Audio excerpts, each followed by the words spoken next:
We have less hospitalizations for chickenpox in the United States than we did for COVID-19 in that age group.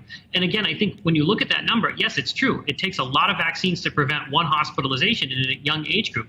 But remember, within that, you're looking at it as a whole. Remember, there are children that are under the age of 5 that have asthma, that have had a bone marrow transplant, that have had a heart transplant, that will clearly benefit.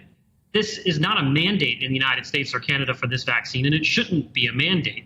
But there are clearly children that will benefit, and I think you have to recognize that. Not every child will benefit the same from this vaccine, and there is a different risk-benefit calculation that you have to put into place. But on balance, I think that this is a comparable vaccine to other childhood immunizations that we give in the United States. Dr. Tess, Lawrie, if I can come to you, could you evaluate for us what you regard as the risk versus the benefit of giving children and babies this procedure? Yes, against what I can assure Dr. Adalja that this vaccine is not like other childhood vaccinations and cannot be considered in the same light.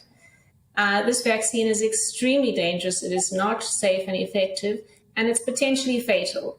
So the evidence does not support its use in children, in babies, in pregnant women, and actually in anybody at this stage, because we have seen the data emerging on the pharmacovigilance databases, and the official data do not support the use of these genetic vaccines.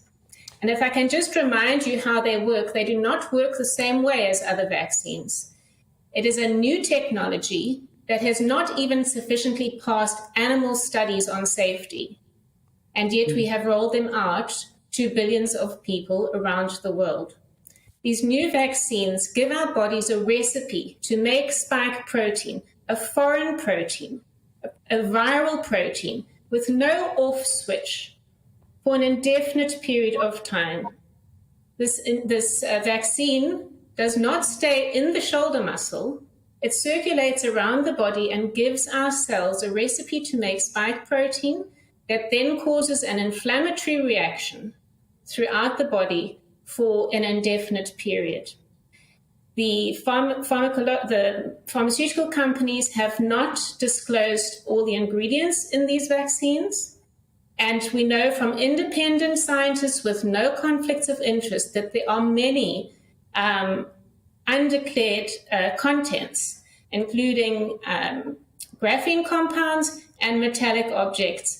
And these need to be revealed and disclosed by the pharmaceutical company before we give these injections to anybody else, especially our children. Dr. Amesh Adalja, how do you respond to that? To my unscientific, non-medically trained ears, that's a fairly damning account of these therapies that are being offered to children. It's a damning account, but it's completely detached from reality, detached from evidence. So basically what you've heard are a bunch of arbitrary assertions that are cognitively meaningless. Because when you look at the data from actual sources that are vetted, you don't find any of what the prior speaker said to be actually true. You can look with your own eyes in terms of the power of these vaccines to prevent severe disease, hospitalization, and death. You can see, I just came from the hospital. I was rounding at the hospital today, taking care of COVID patients. I know what the power of this vaccine is. And the fact that it is an mRNA vaccine, the fact that it is using innovative technology, that is a feature, not a bug. We've been advocating mRNA vaccines be used in emerging infectious disease and pandemic preparedness because of their speed, their agility to be able to be made and to be refined. And the fact is, this doesn't cause a persistence of the spike protein. mRNA is degraded very rapidly. Most of what she said has been debunked by multiple studies.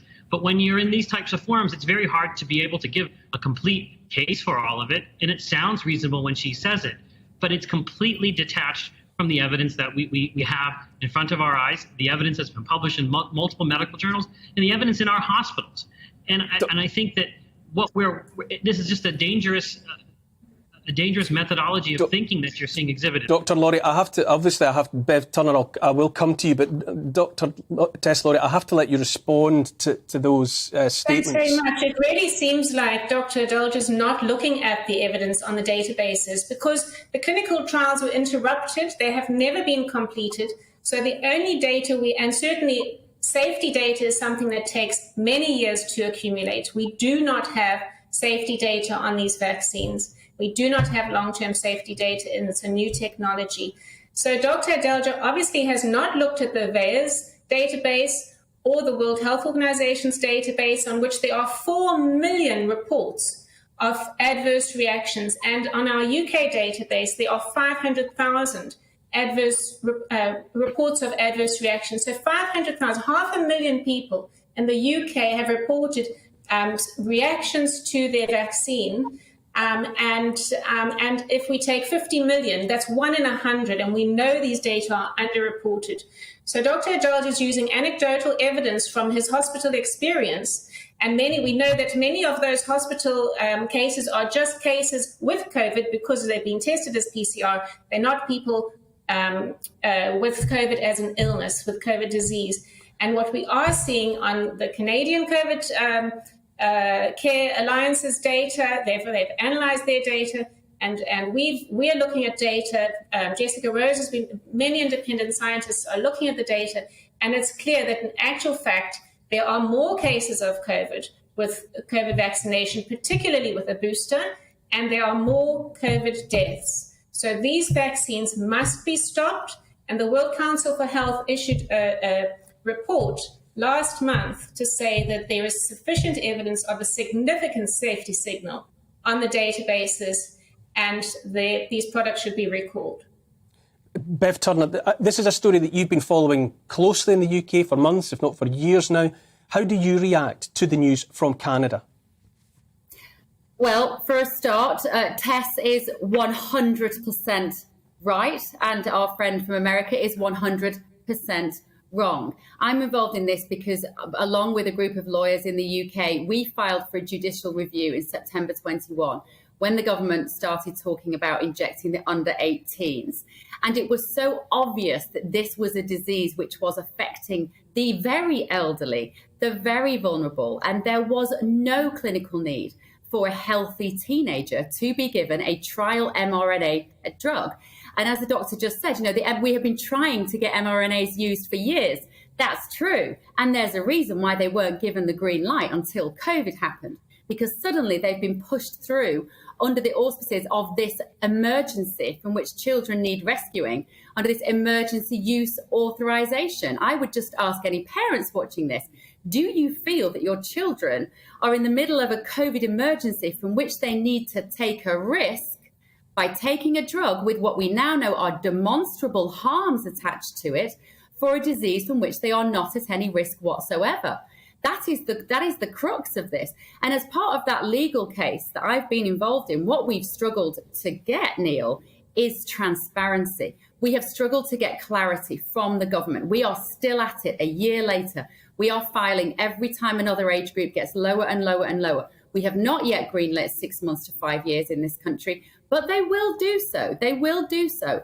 And, the JCVI here said we can't decide whether we can't greenlight this. And so they kicked it over to the chief medical officers, who said we're going to give this to children for their mental health, because they said they won't miss school from COVID. What they didn't do in February, which they actually did last September, because we made them in court, they then had to measure that against any days of school that might be missed from an adverse reaction from the drug. And it is clear, and it is patently obvious to see, even in Pfizer's own original underpowered trial of 1,131 children, which is nothing.